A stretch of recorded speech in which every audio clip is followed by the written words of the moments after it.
In this video, I will show you how to download and install Murky Divers. First, we need to download the Steam app. Open your Google Chrome and search for store.steampowered.com. Link in description.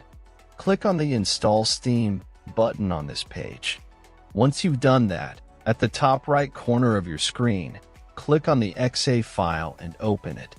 Complete the installation, and once finished, open your Steam app. In search bar, type Murky Divers and drop down you will see the game. If not, check video in description. If you see the game in drop down, click on the game. Now click on Add to Cart button beside original game. In new pop-up, click on View My Cart.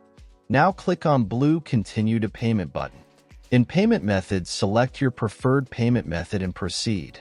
After you're done with payment, next steps I will show with game I already own. After completing the purchase, go to your library. You can use the search box to find game you just bought or navigate directly to the games category. Next step I will show on game I own. First, click on the game you want to play. Now click Install. Complete installation process. When installation completed, click to play, and that's all.